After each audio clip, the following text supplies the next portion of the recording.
I've already done 2 videos analyzing the quality and the features of the DJI Air 2S for video and photo, and I was extremely impressed.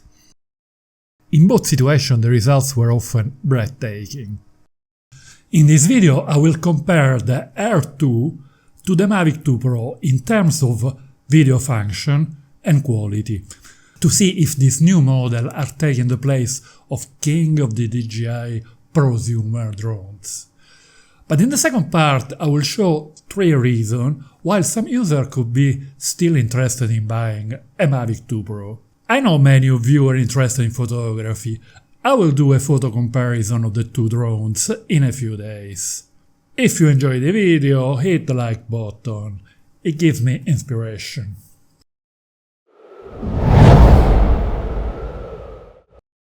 I will not spend too much time analyzing all the specs of these 2 models, but there are a few very important points to consider when choosing which model to buy.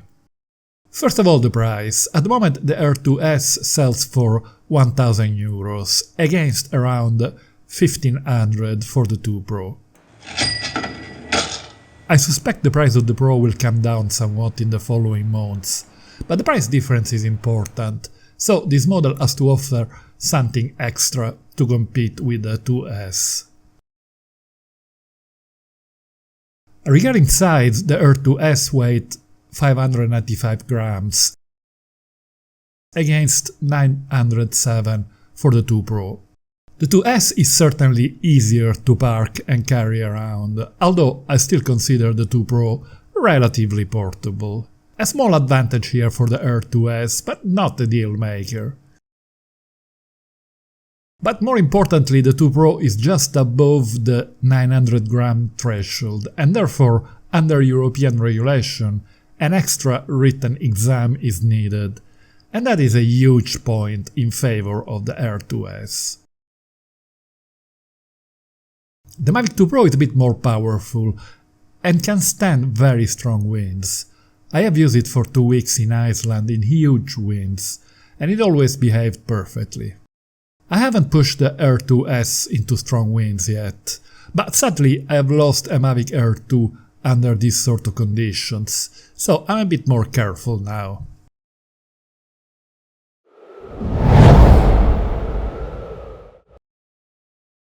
The 2 models have the same color modes, which makes the comparison easier. They are the only 2 models in the Mavic line with 10-bit color modes, so let's start with the normal mode, which is 8-bit, and is meant to be used more or less out of the box. This mode is available both in H.264 and in H.265 codecs.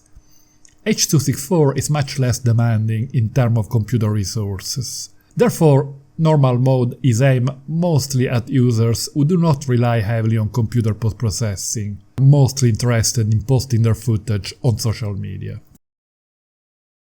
With the 2 Pro in normal mode, the footage is practically ready to use out of the box, although a bit of extra contrast and saturation help. This model is almost 3 years old, and in terms of drone technology, it is a geological era. The 1-inch 20-megapixel camera is excellent. Normal mode with the Air 2S out of the box, in my opinion, is not ready to rock. It certainly needs a good dose of post-production to come alive, but when it does, the quality is quite astonishing. We immediately notice the incredible amount of detail, maybe even too much for some users. I was trying the FPV mode for a bit of fun, and in this mode the propellers show up in the frame occasionally. The Air 2S has a very deep digital zoom, an option that can be very useful for users who use their footage out of the box for social media. Being a digital zoom, there is obviously a loss of resolution, but users who deliver in 1080p can shoot in 4K and zoom in without loss of quality. Obviously, for users who regularly post-process their footage, this function is a bit useless, as they can crop, reframe and zoom in on their computer with much more flexibility and without planning ahead.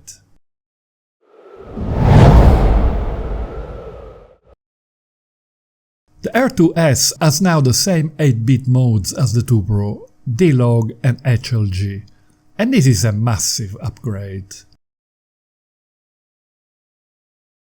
The 10-bit modes can display over 1 billion color versus 16.7 million for 8-bit. Therefore, this mode gives much better result in post-production, especially in high dynamic range situations, or when we need to increase contrast. D-Log and HLG only work with the H.265 codec, which is more demanding in terms of computer resource. Post-processing 5.4K footage at 150 Mbps shot in H.265 requires a good recent processor with a good amount of RAM, a good graphic card, and a good amount of time. Let's compare these two modes in the two different models. The most popular 10-bit mode is D-Log, but in the Mavic 2 Pro I never particularly liked it and prefer the HLG. D-Log in the 2 Pro had very limited detail and the images a bit mushy to me, especially fine detail in trees and vegetation. If we compare the footage in D-Log, the 2 Pro cannot compete with the Air 2S. The detail in the 2S is simply stunning, much closer to a full-frame ground-based camera than to a prosumer drone. While the 2 Pro shows its age and is a bit like watching on a big screen a movie from 30 years ago.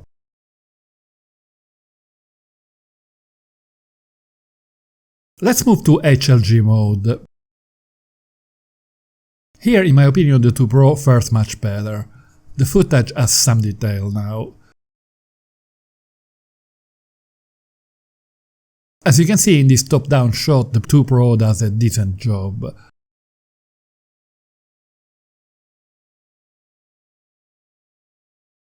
But the detail we get with the Air 2 in the architectural feature and the tree branches is simply astonishing. Another league.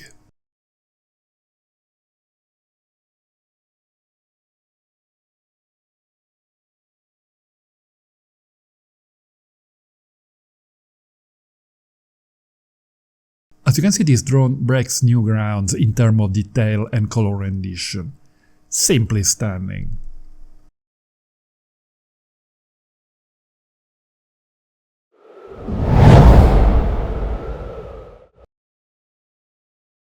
Shooting against the sun is an area where prosumer drones used to fall completely apart until the Mavic 2 Pro arrived.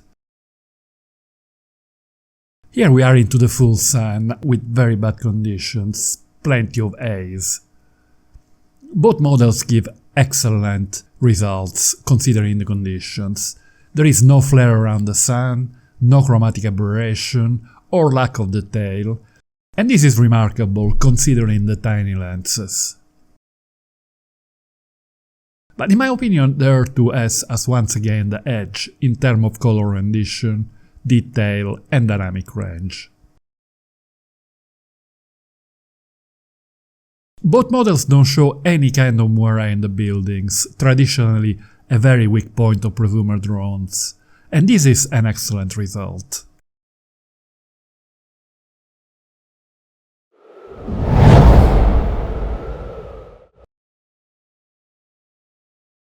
I shot some footage in extremely dark conditions at different ISO value with the Air 2S, and when I was processing it and saw the result, I dropped my cup of coffee on the keyboard and I had to buy a new one. The color rendition, the amount of detail and the lack of noise in the footage of the Air 2S are mind-blowing, quite close to what I get with my queen of the night, the Nikon D850. Back in the old days of 2018, I was a teenager then, but I remember that the Mavic 2 Pro was miles ahead in terms of low light capabilities compared to any other prosumer drone in the Mavic line. But the comparison against the Air 2S in the same light condition is frankly embarrassing for the 2 Pro. The Air 2S comes from another galaxy. The clips taken with the 2 Pro are a big blob of noise. If I use the excellent neat video, I can still get something out of it. But a lot of detail is gone, the colors are flat, and the tree very mushy. It is hard to believe that low-light footage taken with the Air 2S before denoising destroys the one taken with the 2 Pro denoised. And yet the 2 Pro is still the second best DJI prosumer drone under this condition.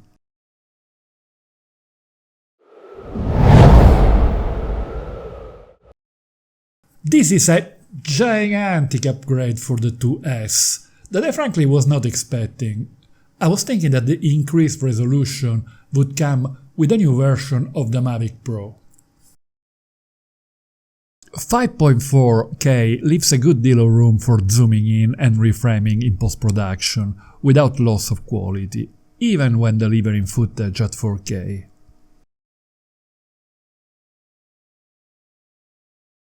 But even when we don't need to zoom, shooting at 5.4K and delivering at 4 gives some extra detail to the final footage.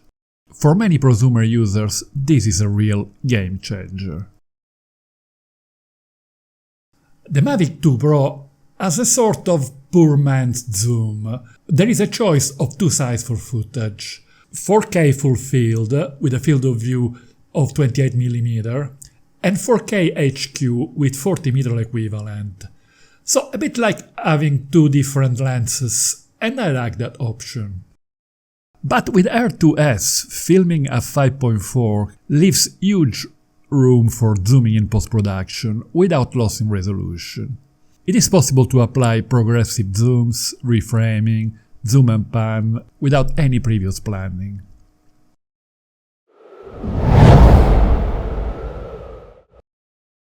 The Air 2S has a maximum frame rate of 60 frames per second at 4K resolution, very useful for slow motion.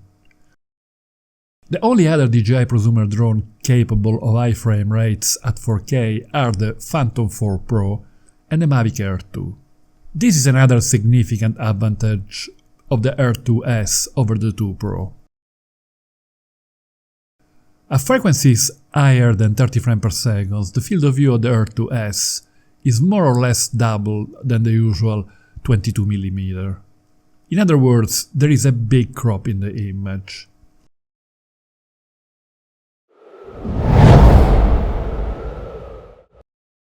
So, let's do a recap. The Air 2 costs much less, is much smaller, has tons of extra detail, can shoot video in 5.4, can shoot at 60 frames per second at 4K, has less noise, digital zoom capability, less distortion, much better gimbal.